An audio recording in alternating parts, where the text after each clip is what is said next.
افتح المحضر يا ابني. في نفس الوقت اللي بتسمع فيه صوت عربية الإسعاف وهي بتنقل طالب قرر انه ينهي حياته وبلع حبة الغلة عشان خايف من النتيجة ونظرة العيلة. في نفس اللحظة دي بالظبط وفي مشهد تاني مدرس مأجر صالة ألعاب رياضية ومعاه بودي جاردات وبيكسب 1,000,000 جنيه في ساعتين وهو بيضحك في المايك. احنا ما بقاش عندنا نظام تعليمي يا جماعة، احنا قدام مفرمة بتطحن في عيالنا وبتخلص على فلوسنا عشان تصنع مليارديرات بيتاجروا الضعفاء. الثانوية العامة في مصر ما بقتش سنة دراسية عادية، دي اتحولت لصنم كبير موجود في كل البيوت المصرية، محكمة قاسية بتحكم على أي شاب أو بنت بالضياع لو خرجوا بس بره طابور كليات القمة. النهاردة احنا هنكسر الصنم ده حتة حتة وهنسأل السؤال اللي كل أب بيخاف يسأله لنفسه، هو احنا ليه بنعمل كده فينا وفي عيالنا؟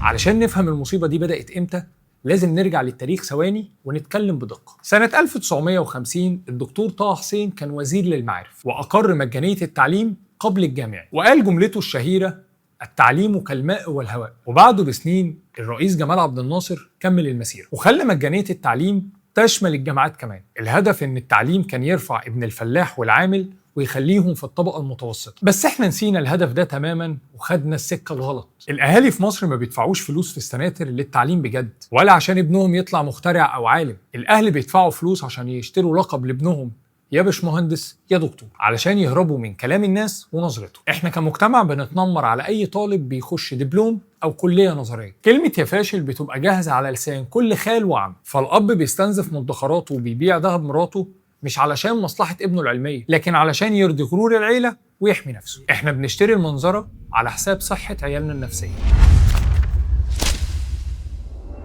تعالوا نتكلم بلغة الأرقام اللي بتفضح الكارثة. السناتر في مصر ما بقتش مجرد أوضة تحت بير السلم، دي اتحولت لاقتصاد موازي ضخم بيشفط جيوب الطبقة المتوسطة. أرقام الإحصاء الرسمية بتقول مصيبة، الأسر المصرية بتصرف 247 مليار جنيه سنويا على الدروس. أيوة الرقم صح، 247 مليار جنيه بيدفعوا كاش. الرقم المجنون ده بيمثل تقريبا 42% من ميزانية الأسر للتعليم، يعني نص فلوسك رايح على سناتر ودروس ومراجعات نهائية. طب عارفين المفارقة الكارثية فين؟ إن ميزانية الدولة الرسمية للقطاع التعليمي الحكومي كله 230 مليار جنيه، يعني اقتصاد سبوبة السناتر أكبر من ميزانية الدولة أصلا. أنت متخيل؟ طب والضرايب؟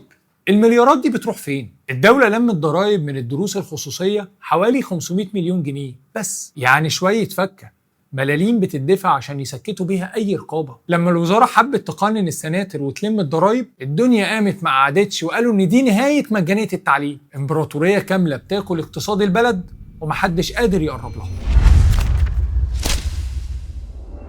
الموضوع ما بقاش تعليم خالص، ده بقى شو بيزنس واستعراض مستفز بفلوسكم. المدرس اتحول لنجم بوب بيمشي ببودي جاردات، ده بقى بيأجر استادات وصالات مغطاة في كل حتة في مصر، بتلاقي آلاف الطلبة قاعدين في المدرجات عشان حصة مراجعة، أرقام فلكية بتدفع كاش في ساعات معدودة. المنظومة اتحولت لبيزنس وتجارة صريحة. وبعدين تلاقي مدرس عامل مهرجان كبير قوي وبيوزع عربية غالية على الطالب الأول. الناس الساذجة بتسقف وبتقول يا ريتني مكانه، بس الحقيقة ان دي حملة تسويقية رخيصة بفلوسكم. هو بيدفع 1,000,000 جنيه وشوية في عربية عشان يضمن ان الدفعة الجديدة كلها تيجي تحجز عنده، طبعا في الهدية والمنظرة الكدابة. هو بيرمي طعم عشان يلم من وراه عشرات الملايين، تجارة واستثمار بأحلام العيال وأهلنا.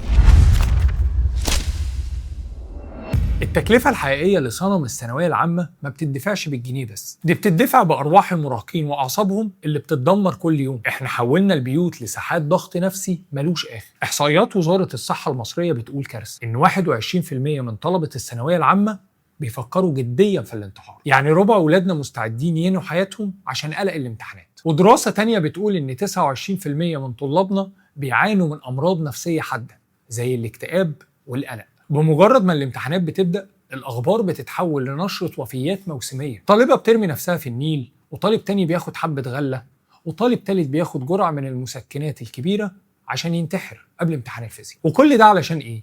علشان خايفين يكسروا بخاطر أهليهم اللي اتداينوا للسناتر.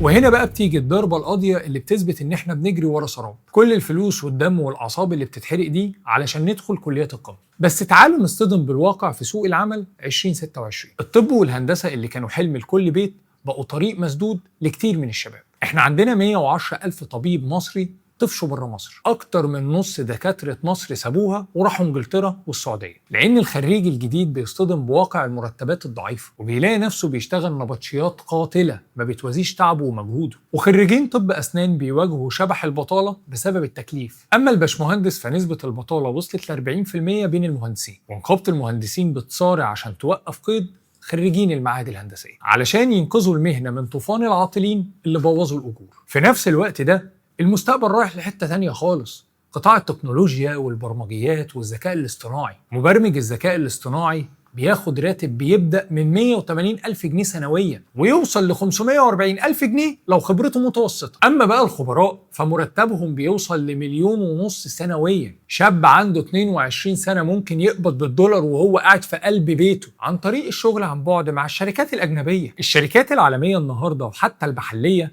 ما بقتش بتبص لاسم الجامعة أو تعتمد شهادة القمة وخلاص، بتبص أنت بتعرف تحل المشاكل وعندك مهارات مرنة ولا لا. الذكاء الاصطناعي بقى بياخد مكان الموظف التقليدي، وانت لسه بتبيع اللي وراك واللي قدامك عشان ابنك يفتح عيادة أو مكتب تكلفه الملايين. اقفل المحضر يا ابني. لما نيجي نحكم على الجريمة دي هنلاقي إن المتهم الأول هو احنا كأهالي بنمارس ابتزاز عاطفي قاسي على أولادنا. الابتزاز العاطفي ده بيحصل لما تبص في عين ابنك وتقول له أنا بعت اللي ورايا واللي قدامي علشانك. انت متخيل حجم الدين المعنوي اللي انت بتحطه على كتاف عيل عنده 17 سنة؟ انت بتحمله ذنب فشل منظومة هو ملوش اي ذنب فيها. النتيجة الحتمية انه ابنك بيشوف ان موته ارحم بكتير من انه يخسر بخاطره. رسالتي لكل اب ولكل ام، وفروا فلوسكم يا جماعة، ارحموا اعصابكم وحافظوا على نفسية ابنكم اللي بتتدمر قدام عينيكم. ويا ريتكم بتدمروها علشان مستقبل حقيقي، انت بتدمرها علشان كليات ما بقتش هي القمة الوحيدة وما بقتش تضمن له العيشة المرتاحة اللي انت متخيلها. القمة الحقيقية ما بقتش يافطة نحاس على باب عيادة فاضية ولا خوذة مهندس واقف في طابور بطالة ملوش آخر. القمة الحقيقية انك تعلم ابنك مهارة تجيب له فلوس بجد في عالم ما بقاش بيعترف غير باللي فاهم هو بيعمل ايه. صنم الثانوية العامة لازم يتهد قبل ما يهد ولادنا. التحقيق لسه مستمر. السلام عليكم.